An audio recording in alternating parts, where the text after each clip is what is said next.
Hey team, how are you? So I've been doing my series, just to tell you really briefly, I've been doing a series on teamwork and how to build those in a business. Hopefully you've been following along. This week I'm up to week 4. What I've covered so far is all about identifying the teamwork blockage, the business problem, and then working on your top leadership team. Last week, what I covered was then how to stop the gaps in relationships between levels of leaders in your organization, which overall is impacting your culture, it's impacting your ability to execute and your ability to innovate. So what I want to do this week is to continue the program that I'm running, the idea I'm running. And this is going to help you innovate, build culture, and execute regardless of whether we have this vaccine or not, right? In a virtual environment or a face-to-face environment, regardless if this comes back, it's going to help you as a business. All right. So video 4 this week, what this is about is how do you build capability for teamwork? So the challenge with this is that a lot of people don't know how or what to do. Right. So let's dig into this a little bit further. Let me share with you the plan for the day. Here we go. So what I'm sharing with you there is what we've done so far. We've looked at your teamwork blockages. If you've been following along, we've developed collective goals in your top leadership team.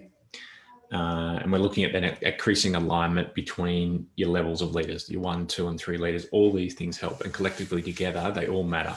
Okay. So this week, we are going to look at building capability. So here's all the work we've done so far. And if you're interested in getting across that work, have a look at my previous videos, or you can go to my blog at thereasonandtheroad.com, thereasonandtheroad.com. And by the way, if you're interested in working on your own teamwork in your organization, if you go to thereasonandtheroad.com where it says book a call, you can book in a quick half an hour with me to talk about how it works in your organization and to see if we're a good fit to work together. So what we're talking about today is building capability. So let's start with this little conversation here, which is that when it comes to you building more teamwork, and we've talked about that, why would you want to do that? Because to build teamwork, you get this amazing result of you execute better, it creates an amazing culture, and you get more innovation, right? So if you want those 3 things, it all boils down to then sort of, that's my drawing of your average employee in your organization. Yes, I'm not a very good drawer. Okay. So now we've established that. What is the average person in your organization saying or thinking, right? So I think about this, which is that their resistance or their ability to, so both their resistance, but also their ability to demonstrate teamwork the way you need it to, is predicated on 2 things. One is, I talk about someone's spirit and their experiences. So their spirit, if you think about that, is, by the way, I'm drawing as we go along. As you can tell, that's kind of their character, personality.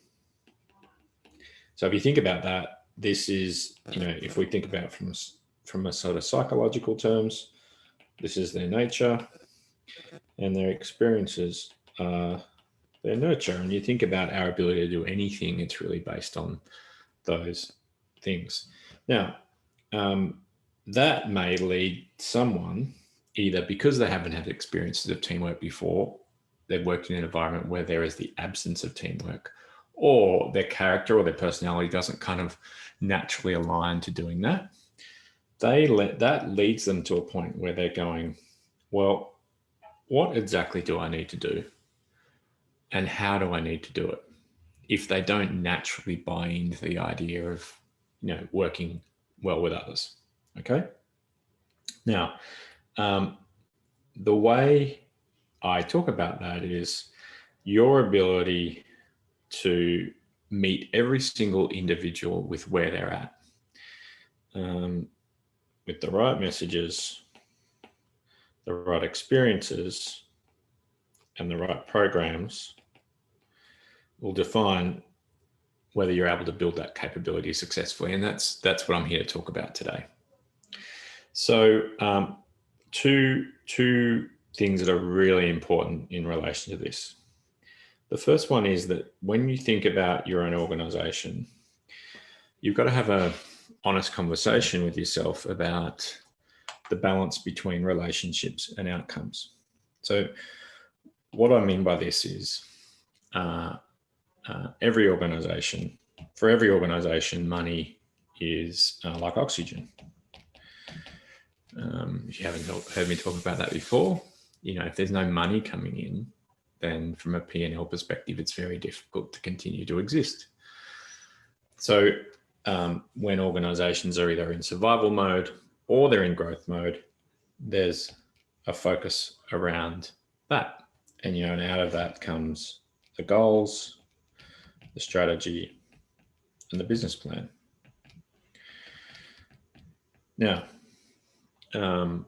when we look at teamwork, I'm looking at the balance between that and the focus on the relationships between people within the system. So I've shown you this before, but it's the relationships between staff, between leaders, between its clients and the general community.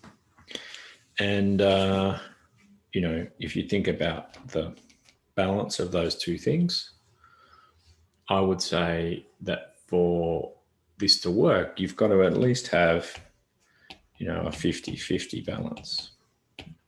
And culturally, if you don't, it's really difficult for you to make this work. All right. Now, we all know as soon as you walk into an organization, you can feel the difference between an organization that has a 50-50 emphasis and one that's all here, or equally one that's all over here. This here feels like a warm bath, which is that, this is just like being with my friends all day. I can do whatever I like. No one will keep me accountable. And this one over here is like working in an investment bank. We don't care about you. We'll get rid of you if you don't meet our expectations. So that's the first thing. Now, what I try and balance in the way I teach this is those two things. And so what I would say in building capability is that you're wanting to actually, in building the capability through the process, help build the connections between people. So you're wanting to build relationships, and you're wanting to, through your programs, impact three different things. First thing you're wanting to impact is people's mindset. Okay, now, what is a mindset? So a mindset at a simplest level, because everyone talks about it, is the thought that goes through your mind in a certain situation. Okay. So in a context, what's the thought that goes through your head that drives your behavior? Okay, I'll give you an example is, when you go to a family event, for some people, food is family. So they will get in, muck in, help out, eat a lot. Now, that mindset may work for you if you're all about family, but if you're trying to lose weight and you've got a diet goal, that mindset's going to be challenging. Same thing with teamwork is what we're looking to do is look at someone's will, they call it that will, skill, or attitude towards teamwork. Okay. And we know that the way someone thinks will drive their behavior. So if we can shift that in relation to teamwork, we start to build capability better.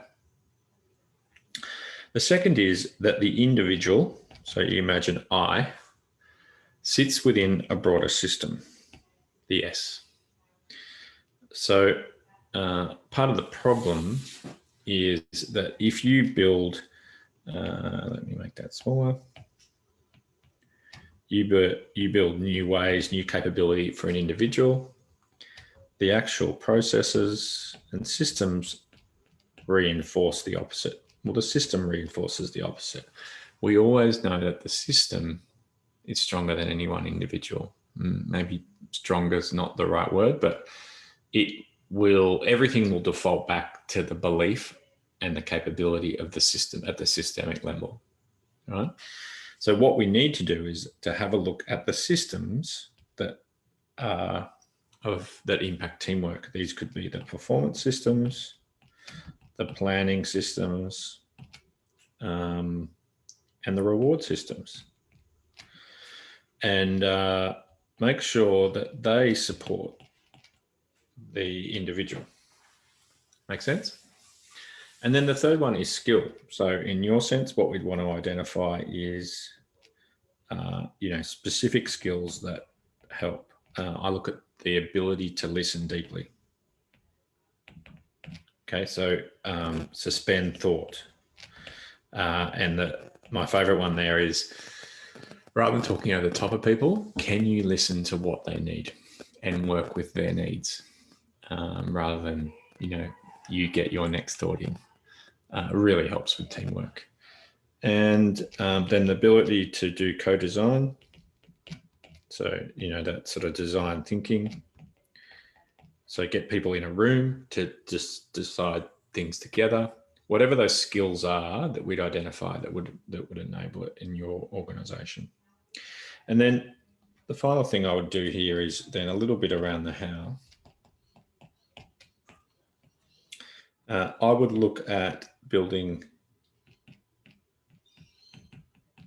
skill over a 12-month period. And we look at bringing in relationships as a goal. So building relationships between levels of leaders, like I've talked about before. And then our systems, our skills, systems, and mindset. And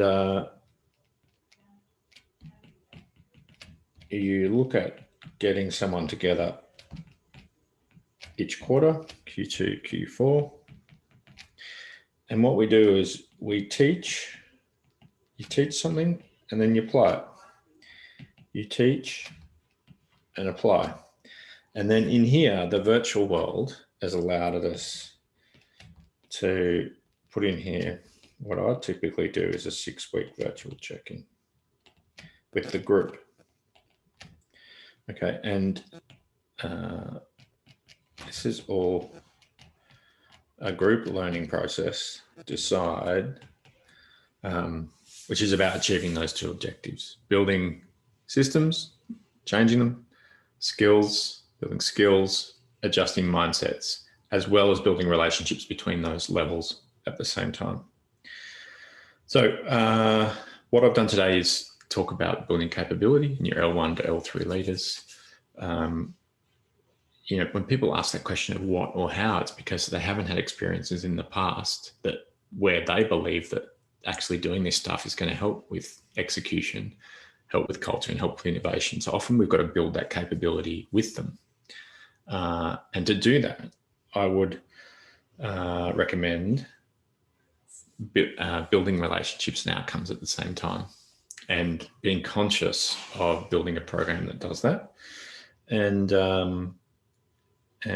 you do that often through a systemic approach, a longer term approach over 12 months of teaching, applying with virtual check-ins.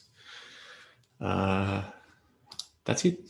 So one call to action for me is, if you actually are serious about getting the benefits of teamwork, you need to invest in building capability for your leaders. If you want to have a chat about how that might specifically work for you, how you could do something for your leaders and help you move forward, as I said, go to the www.thereasonandtheroad.com.